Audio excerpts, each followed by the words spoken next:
राधे राधे भक्तजनों। आज मैं आपको 16 अध्याय माघ मास का 16 अध्याय सुनाऊंगी। कार्तवीर्य कहने लगा कि हे भगवान, वह राक्षस कौन था और कांचन मालिनी कौन थी? उसने अपना धर्म कैसे दिया और उनका साथ कैसे हुआ?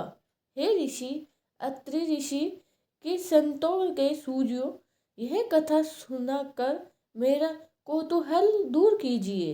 तब दैत्यादेव जी कहने लगे कि हे राजन, इस पुरातन विचरित इतिहास को सुनो।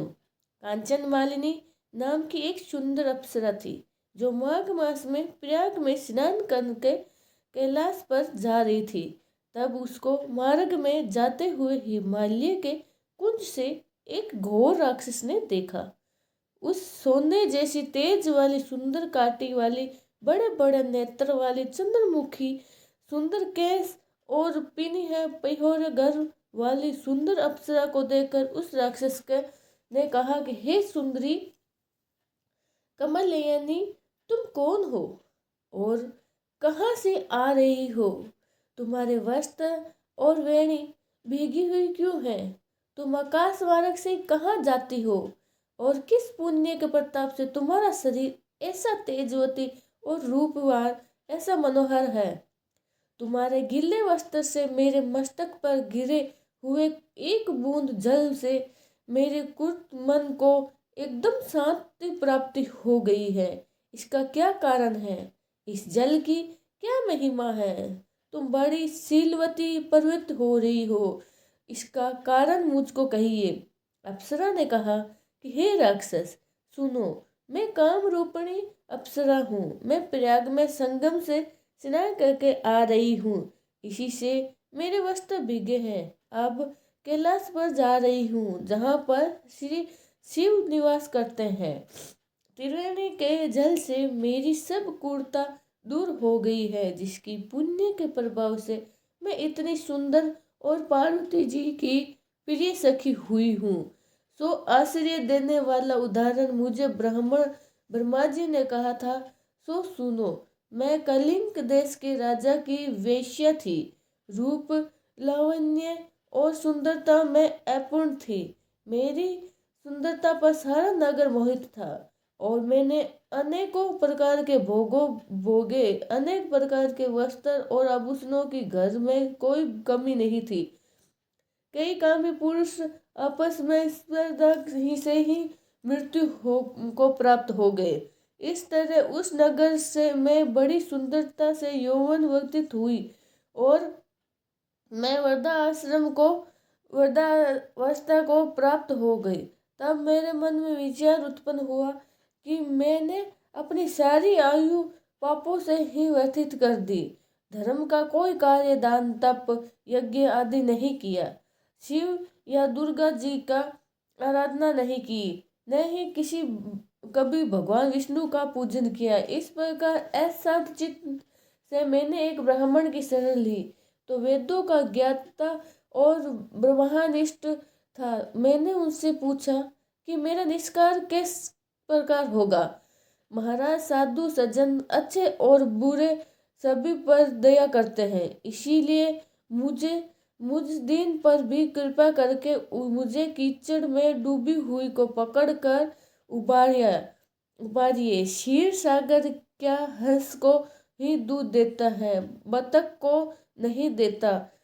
तब वह ब्राह्मण राजा का पुरोहित इन सब बातों को सुनकर मुझे पर दया करके कहने लगा कि तू ब्राह्मणों के क्षेत्र प्रयाग में जाकर माघ मास में त्रिवेणी संगम में स्नान कर, परंतु मन में अशुभ क्रियाओं का विचार नहीं करना। पापों के नाश के लिए महेश्वरियों के ने तीर्थ स्थानों से अधिक और कोई प्रायश्चित नहीं बतलाया है। प्रयाग में स्नान करने से तू अवश्य पवित्र होकर स्वर्ग को जाएगी। वामिनी, पुराने समय में गौतम ऋषि की स्त्री को देखकर इंद्र ने काम के वशीभूत होकर कपटवश से उसे भोग किया। इसीलिए ऋषि द्वारा श्राप दिए गए और उसका शरीर अत्यंत लज्जा युक्त हजारों भोगों वाला हो गया। तब इंद्र नीच मुंह करके अपने पाप कर्म की बुराई कराने लगा। मेरु पर्वत से के शिखर पर स्वस्थ जल बारे सरोवर पर एक स्वर्ण कमल से भरे हुए कटोर में घुस गया और अपने पाप को धिक्कारता हुआ कामदेव की बुराई करने लगा कि यह सब पापों का मूल है। उसके ही वशीभूत होकर मनुष्य नरक में जाते हैं और अपनी धर्म कीर्ति यश और धैर्य का नाश करते हैं। इंद्र ऐसा सोच रहा था कि जो इंद्र के बिना सारा देवलोक शोभाहीन हो गया है। तब देवता गर्दन किन्नर लोकपाल इंद्रियों के सहित बृहस्पति जी से जाकर पूछने लगे कि हे महाराज, इंद्र के रहने से स्वर्ग ऐसा शोभाहीन हो गया है जैसे सतपुत्र के बिना श्रेष्ठ कुल।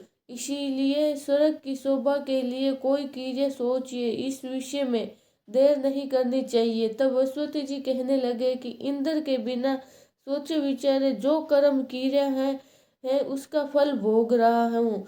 जो सो वह कहाँ है, मैं यह सब जानता हूँ। फिर भी गुरुजी ने कहा है सबको साथ लेकर स्वर्ण कमलों से युक्त बड़े सरोवर में इंद्र को देखा है जिसका मुख मलिन और आंखें बंद थी।